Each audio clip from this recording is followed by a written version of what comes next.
जर एकही पाऊल पुढे टाकाल तर पाऊल टाकण्यापूर्वी 10 वेळा नव्हे तर 100 वेळा विचार करा की हे पाऊल तुम्ही कुठे टाकत आहात. तुम्हाला काय ही जीर्ण वस्तू वाटली की शासनाने दुर्लक्षित केलेली पडीक जागा वाटली?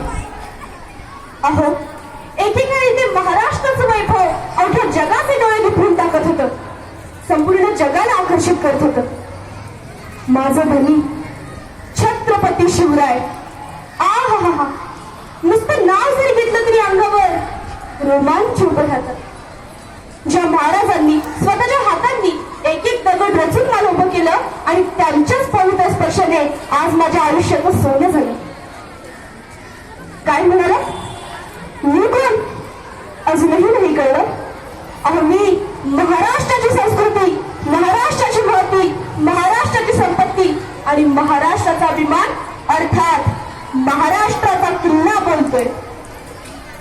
कोणता किल्ला?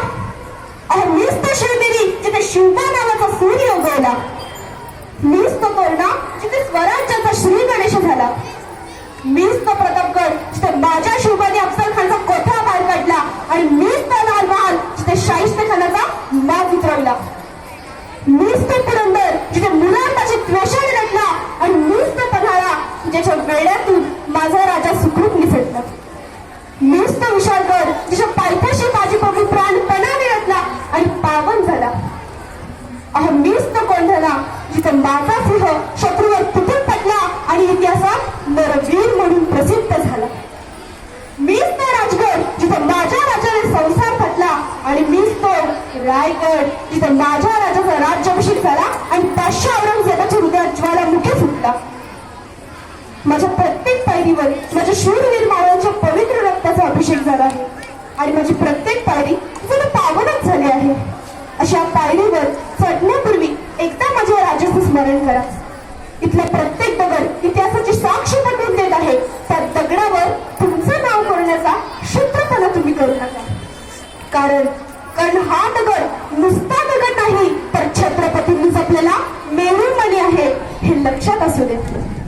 आज माझी समस्त राजकारण्यांना, पालकांना, शिक्षकांना आणि विद्यार्थ्यांना ही कळकळीची विनंती आहे की किल्ले हे फक्त सहलीचे ठिकाण नसून तर ते एक तीर्थस्थान आहे आणि त्याचा पावित्र्य राखणं हे आपलं आद्य कर्तव्य आहे. आपल्या पाल्यांना नुसते महागडी चॉकलेट्स आणि खेळणी देण्याबरोबरच महाराष्ट्राच्या इतिहासातील सुद्धा ज्ञान द्यावे आणि माझी अर्थात किल्ल्यांची सुद्धा सहल करावी.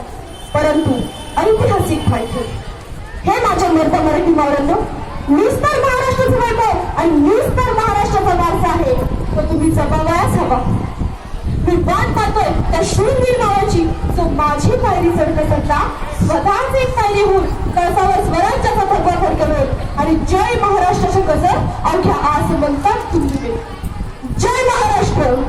धन्यवाद.